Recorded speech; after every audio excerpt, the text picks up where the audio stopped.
50 लोक बसून राहिले.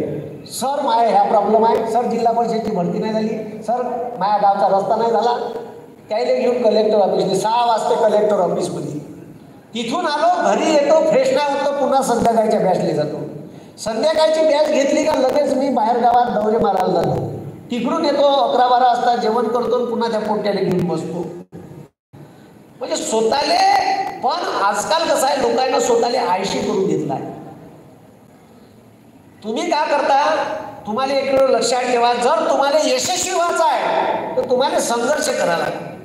तुमचे लोकांच्या कराया मास्तरचा तामझाम दिसते का, कराया मास्तरनं नवीन इनोवा घेतली, आम्ही पण छोट्या किती वाजेपर्यंत जागून राहिला. तो का करून राहिला, तो सकाळी 8 वाजता आला, 8-9 तासाचा प्रवास करून पाथर्डीत आला.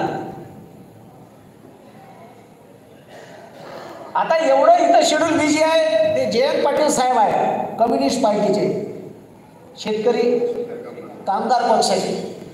त्याचा फोन आला का, सर कोण्या हलतीत आमचं 2 तारखेला पंढरपुरी अधिवेशन आहे, वेळ पाहिजे. पवार साहेब आहे. पवार साहेब म्हणल्यावर मी विचारात पडलो, साला आत्ताच 29 मी इथं आहे, लगेच 3 दिवसानं पंढरपुरात जायचा, इथं म्हणतात 3 दिवस का करायचं. आता इथून जाणं म्हणजे माझे 2 दिवस खराब झाले पाथर्डी गेलं. म्हणजे आजचा दिवस गेला आणि उद्याचा अख्खा दिवस जाते प्रवासात. म्हणजे 9-10 तास तर यायलाच लागते. ते बरं झालं का समृद्धी झाला, नाही तर मग इकडून तर जीवच घेते. तर लोकायले यशस्वी लोकांचा तामझाम दिसते, पण त्याच्या मागचा संघर्ष. म्हणून तर म्हणते का, दिव्याचा प्रकाश दिसतो, दिव्याखालचा अंधार कोणाला दिसत नाही. आणि लोक तुमच्या मागं तुमची टिंगळ दवायची उडवत असत तर तुम्ही बरोबर मार्गाने चालत आहे असं स्वतःला समजा. मी तर म्हणतो, लोकांना तुमच्या आयुष्यात तुम्हाला लिचोंडा समजते का? लिचोंडा आमच्या विदर्भात चिमटा म्हणते, लिचोंडा आमच्याकडे लिचोंडा म्हणते. तुम्हाला तुमच्या आयुष्यात लोकांना लिचोंडे घ्यायला पाहिजे, तुमचे पाय ओढून धरायला पाहिजे. निंदकाचे घर असावे शेजारी, तुमची निंदा केली पाहिजे लोकांना, तरच तुम्ही बरोबर रस्त्यावर आहे असं समजा. आणि यशस्वी होणाऱ्या माणसाचीच निंदा केली जाते, अपयशी माणसाला कुत्र विचारत नाही. हे लक्षात घ्या. म्हणून ढाकणे साहेब, तुम्ही काही टेन्शन घेऊ नका. यावेळेस 2 वर्ष तुम्ही मोदीच्या लाटेत उभे होते. अब वो लाट चली गई, अब कोई पूछता नाही भाई. जिकडं पाव तिकडं लोक असे म्हणजे एवढे बोलते का नाही. राहुल गांधीनं सब मोदी चोर आहे असं बोललं, का चुकीचं बोललं जी.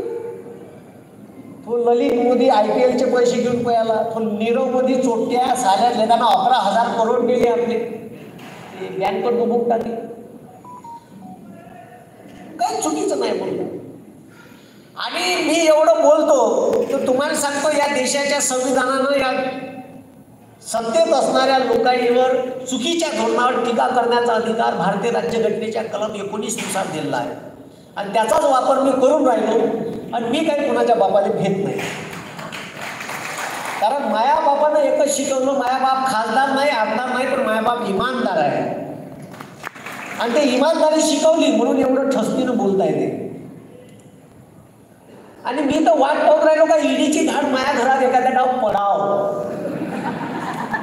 पडायला पाहिजे. सगळ्याच्याच घरात टाकते तर मी एवढं बोलतो तर माझ्या घरात एखाद्या वेळेस ईडी का याव. आता ईडी आली माझ्या घरी तर का सापडत त्याने अंडरवेअर सापडत भोगदारवाली. आपल्या घरी 10 एकरवर किराणा दुकान, स्वतःचं घर नाही, अजून बांधणं चालू आहे, त्यामुळे त्याला अजून टाईम नाही लागली.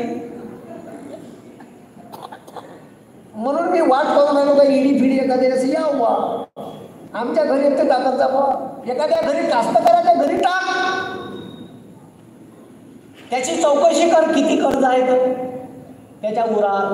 कर्जातच जगून राहिला, कर्जातच जन्मून राहिला, कर्जातच मरून राहिला.